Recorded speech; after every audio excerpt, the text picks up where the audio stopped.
Hey guys, Marshall here from Limited Resources, and we're doing a cube draft yet again. It was so much fun last time, we just have to do it again. And wow, we got a nice pack here for sure. Some really powerful stuff. Sort of Body and Mind is really good. Upheaval, yeah, that's a good card. Haven't really played Aetherling in the cube yet. Not sure how it holds up. I'm sure it does what it does. It's a resilient threat for a control deck.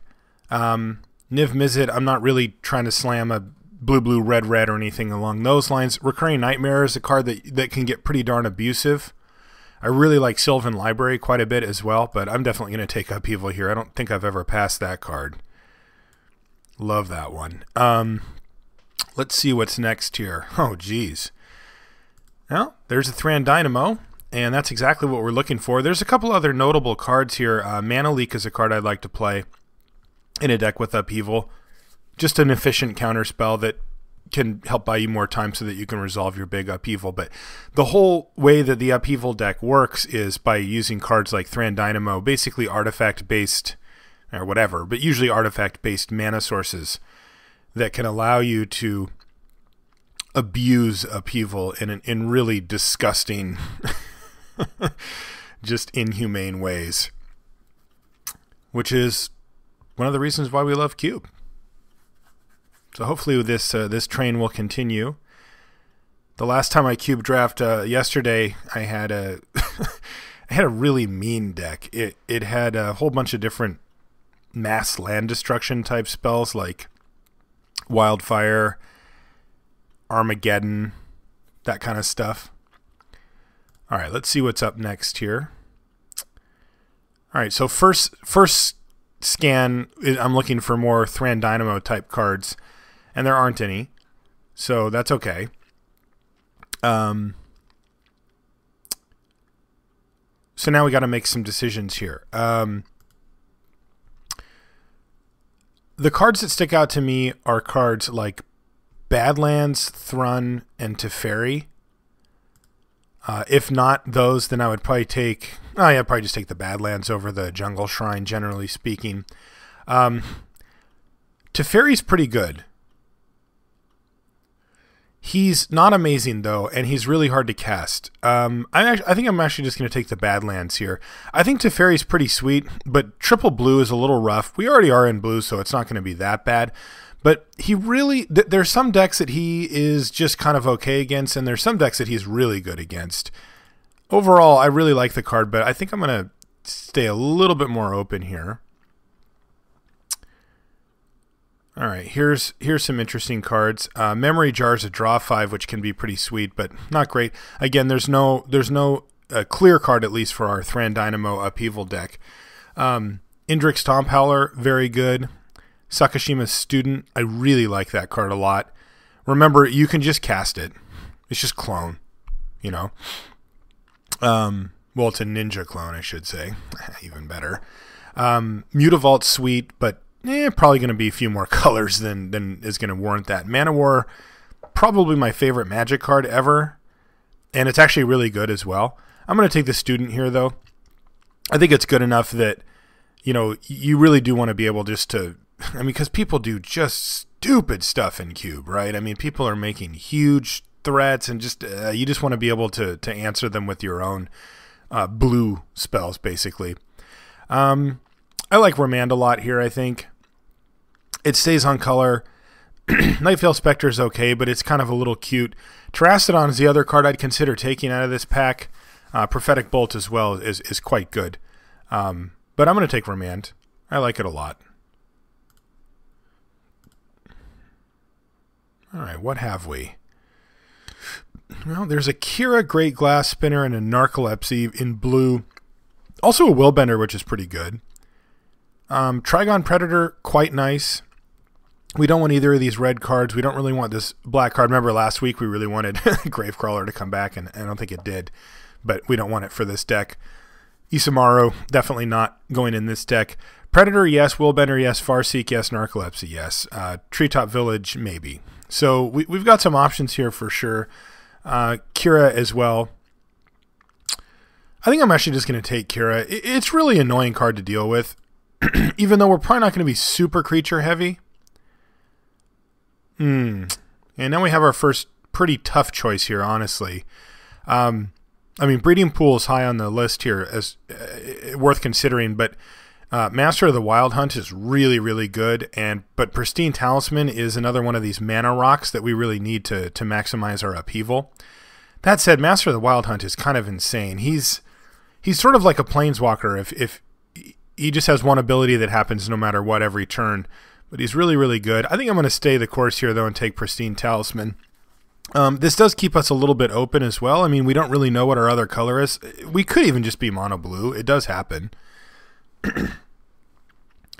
But yeah, that's a close one. I don't know which one's right. I really like taking these here, so I think it's really important to do.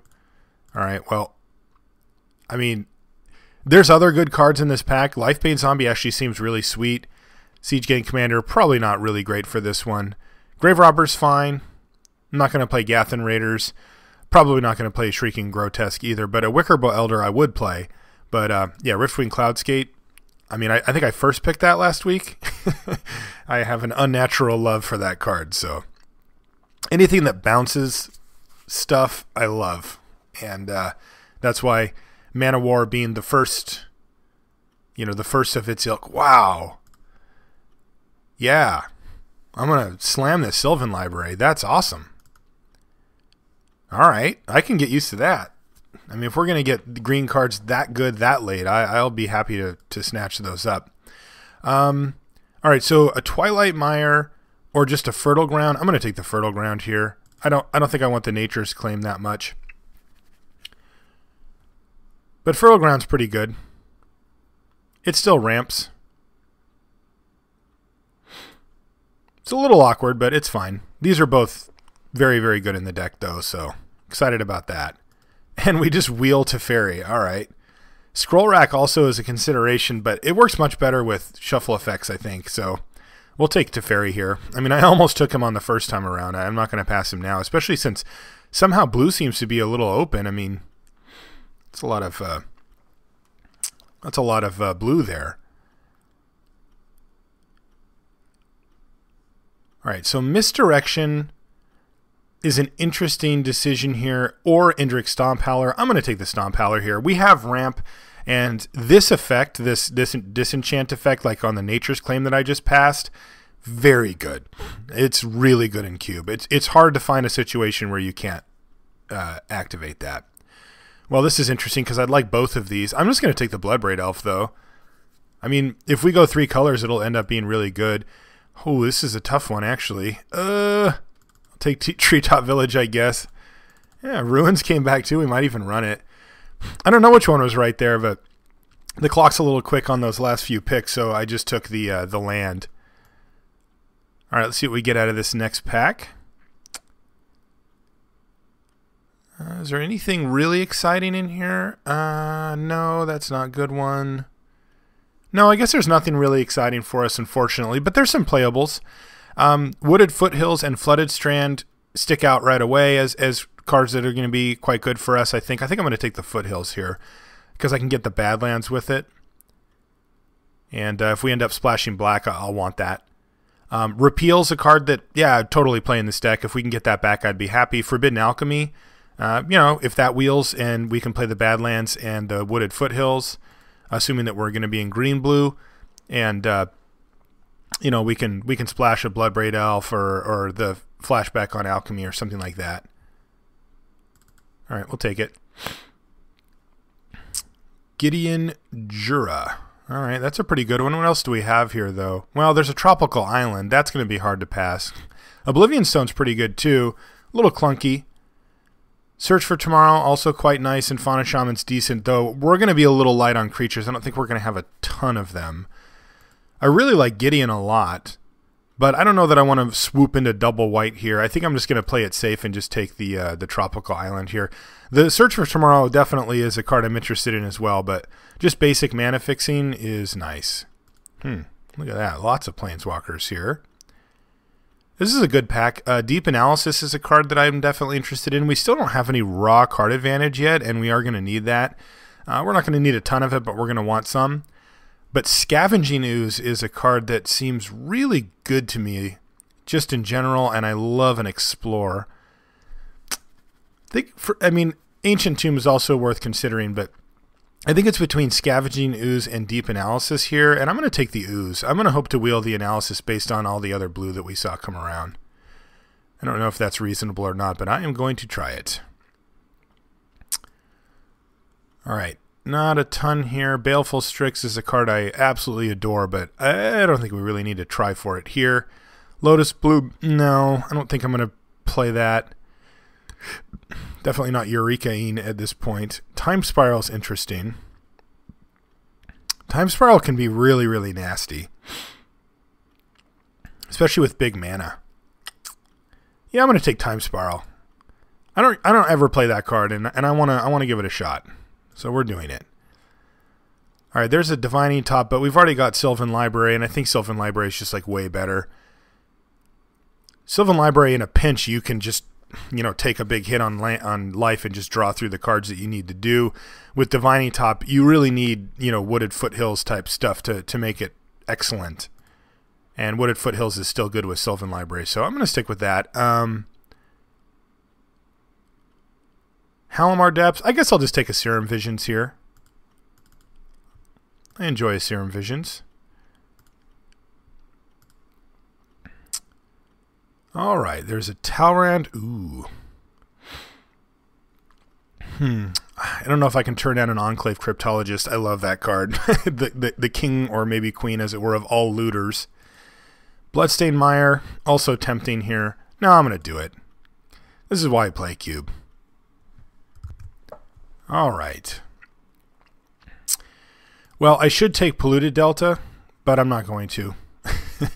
Because I love Awakening Zone. I'm such a sucker for this card. I've loved it ever since they printed it. I made a deck in Standard. I almost top-8'd Regionals with this deck. I love that card. Ooh, Moloku. Moloku or Underground Sea? No, I'm just taking Moloku. Moloku's sweet. That's a nice pickup. Yeah, this Kira has gotten better and better. We've picked up some pretty reasonable creatures here. Bloodbraid Elf, you're still questionable at this point, but it might end up being very easy. All right, so we did get back the Forbidden Alchemy. I think I like that. I don't think Mystic Gate's where we want to be. I really don't like Exploration at all. This isn't happening. This isn't happening. Yeah, I'm going to take Forbidden Alchemy.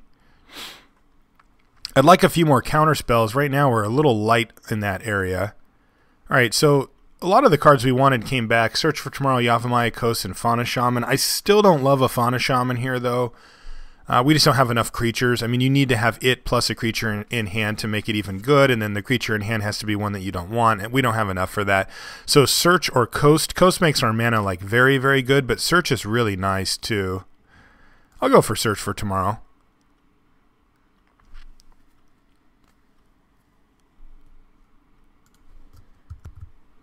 All right, what did we get back? Nothing? No, there's nothing really here for us. In fact, none of these are even really good versus us except for Zozu, so I'm just going to take that.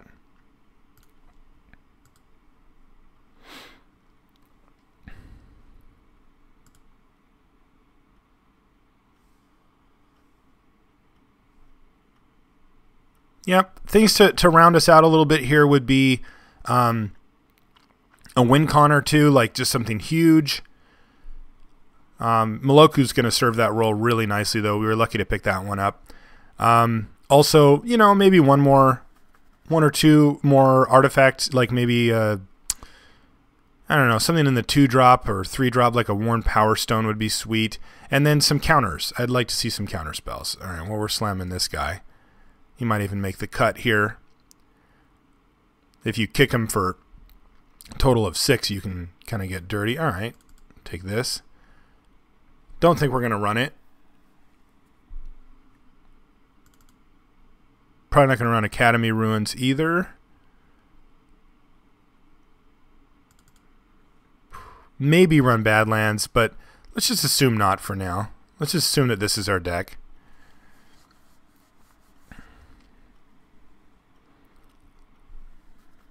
I really wanted that Mana War. Can't lie. Though that is not the all-time best artwork for it. Even though it is the original, and oftentimes the original is the best artwork for it, that one isn't it. I know you're shocked. Court Hussar, sure. I'm not going to play that, though. And Shining Shoal's sweet. Can I just not play white? Exile? Oh, no, I have to play a white card. All right.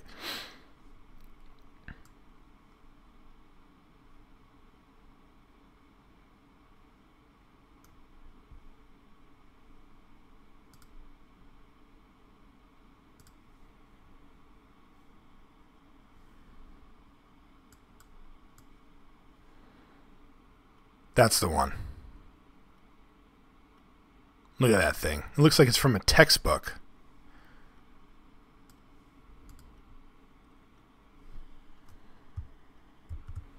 All right, what do we have? Oh, we have some decisions, actually. Rude Awakening, certainly high on our list here, as it does serve as a win condition for if the game goes long. But I think I'd rather take cards that help the game go long before I take the Rude Awakening. It's not a high pick, I think, for most decks anyway. So that leaves us with these two little beauties over here. I asked for, these are the exact things that I asked for, counter spells and ramp. And we really kind of need them equally. Everflowing Chalice is great in a deck like this. It's just great. It really is. Like, it makes Upheaval better. It's just really fantastic. And so is Forbid. I mean, Forbid's really good, though I have to say that Forbid's a lot better if you have like a lot of card draw, and we don't really have any. I'm going to take the Chalice and hope to wheel the Forbid, though I will say I'm not planning on wheeling it. It's possible, but I'd say it's a bit unlikely. Forbid's a really strong card. Ooh. Wow. Here's a pack. Jeez, this one has all types of sweet stuff. Batterskull, Cryptic Command, there's a fetch land. There's also a Rampant Growth and even a counter spell. I'd love to take that counter spell, but I don't really see how I don't take a Batterskull here, even over Cryptic Command. Cryptic Command's actually more likely to wheel anyway just because it costs triple blue, and there's not that many decks that can actually cast it. It's a really flashy, great card, though, so it'll still get taken. But, I mean, the blue player that takes Cryptic Command might ship us the counterspell. If both are gone, well, bummer. But Batterskull's just too good. It really is. Like, it's a card you want against essentially all decks, and that's something that you don't see that often. Heartbeat of Spring, we could go super deep here. I hate playing that card, though, man. It just feels like you get burned on it way more often than it really gets them. I think I'm just going to take Misty Rainforest here. I like Blue Elemental Blast as well, but it is a sideboard card, and I don't think we need to, this is definitely going to make the cut. Kitchen Finks is a card I'd love to play as well, but double green is going to be pretty rough. We are heavily blue here, and I kind of want to stay that way.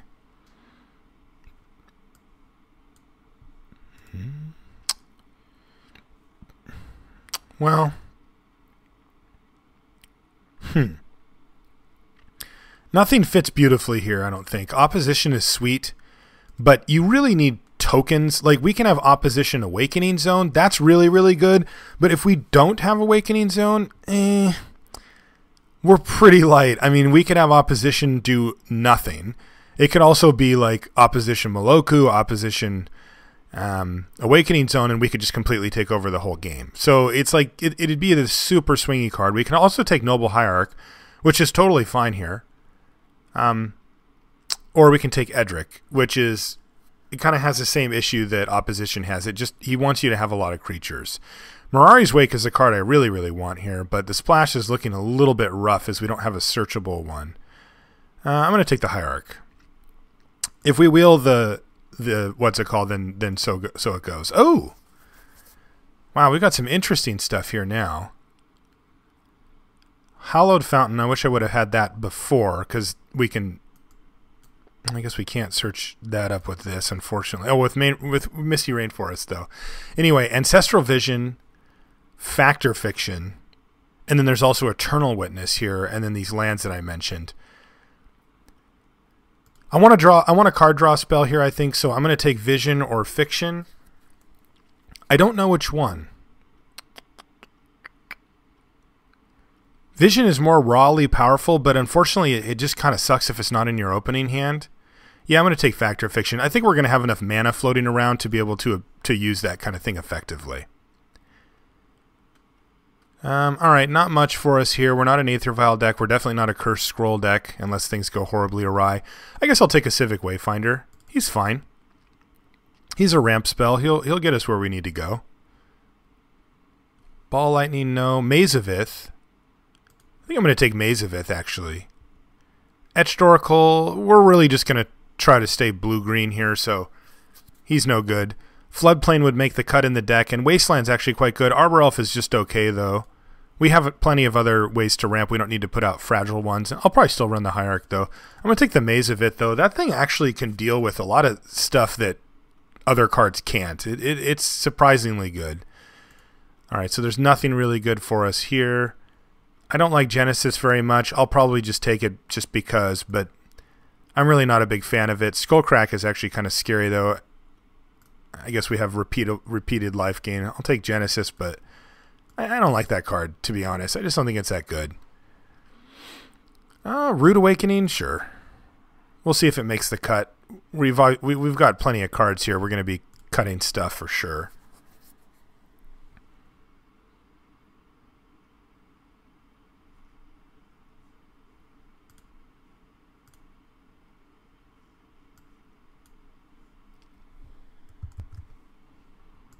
All right, well, here's the Arid Mesa. Came all the way back, though. It doesn't actually get anything for us, so we're not going to run that. We really just don't want any of these cards too badly. I'll just take this Relic. It's the only one that we could consider running under any circumstance, really.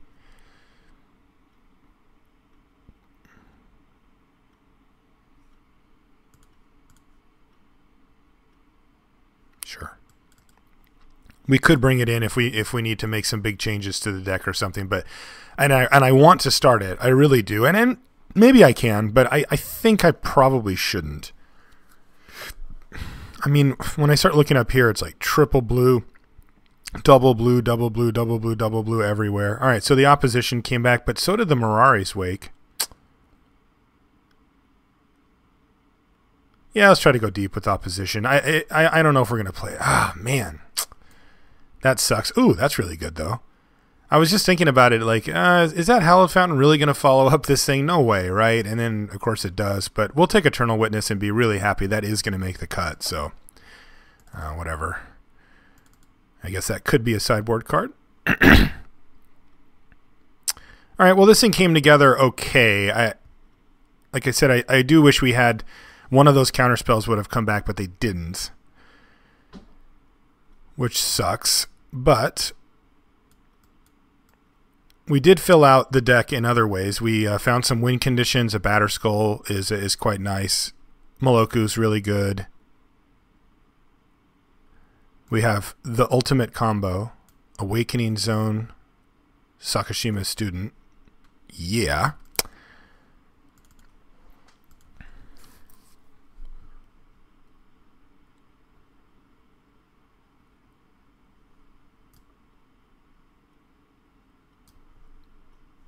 Probably going to end up counting Maze of Ith as a spell here. It certainly doesn't count as an actual land because it operates in this weird zone for Magic because you don't count it as a land because it doesn't make mana, but it still eats up your land drop for the turn, so it's in this weird spot. But it definitely is a spell in our deck, so I'm going to put it here for now. Actually, just going to put it with the other lands, and I'll put the Maze of Ith down here. Whoop. All right, well, thank you, Magic Online. We get to rebuild. All right. Well, we need to do this anyway. So let's put all the stuff that's in for sure here. I'm going to put Time Spiral over here because I don't know yet. Put this over here. Yeah, you're a maybe. You're out. Okay, so there's those cards. This one's a maybe. This is in and in. In and in. You're a maybe. You are also a maybe. Maybe. In. I still haven't decided how I want to do the ramp part for this thing. Probably should play that. Alright, so that's 20, and then this is 21, so we need 2 more.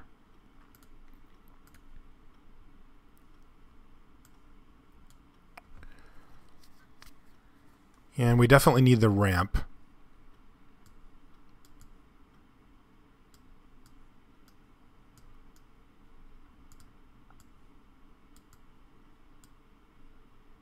I mean, the question I'm wondering about for opposition is just like, is it good enough to have it just like this inevitable thing where like eventually we lock down the game? I feel like opposition's better used to get yourself to that point and then use other stuff to win. It does give us inevitability, but I just feel like it's just going to do nothing way too much of the time.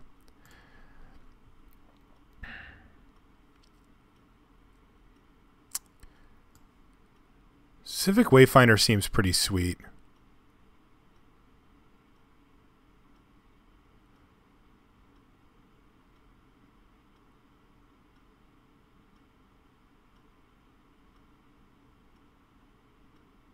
Let's do Fertile Ground for sure. It basically is, it's very similar to, you know, something like an Everflowing Chalice or like a Signet or whatever.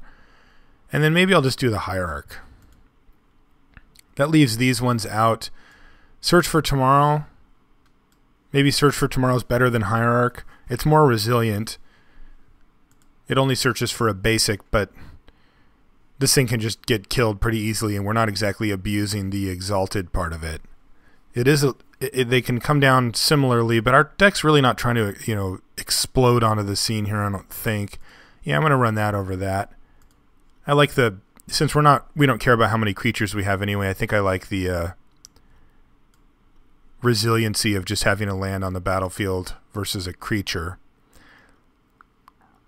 Yeah, maybe that's not true. Maybe it's better. Like, if my curve is like Search for Tomorrow, get a land, do some stuff, Upheaval, or Noble Hierarch, blah blah blah, Upheaval, then Noble Hierarch's better because I can replay it again, and Search for Tomorrow is just like sitting in the graveyard and those lands go to my hand anyway. So I think I like that a little better. It's the same. Fertile Ground does the same. I can replay it and then tap a land and kind of go off. The whole point of this deck is to try to set up for a big upheaval. So let's try to set up for a big upheaval. This guy you can get value from again as well, but it's not the same. Like you get it in your hand and then you have to discard it or whatever. So, all right, we don't need the Badlands or the Fortress, but this, I do like Treetop Village, Trop, and Foothills. I'm curious about trying this one out, though.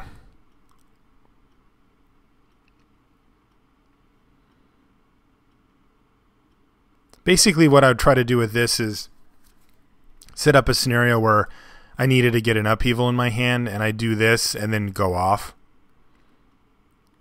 It seems fine in the deck. It doesn't seem amazing, though. I think I'll just stick with this. All right, so we are definitely split, but we have to have a nod towards blue. This is going to be an 18-land deck, but one of them is going to be Maze of Ith, so it's really just a regular 17-land deck. This thing says 8/5. I've got these all essentially can produce green or blue. So that would be 5, 6, 7, 8, 9. Yeah, that's good. And then 8, 9, 10, 11, 12. Yeah, I can actually do this because that still gives me 7, 8, 9, 10, 11. Yeah, that's fine. All right, let's see what this thing can do.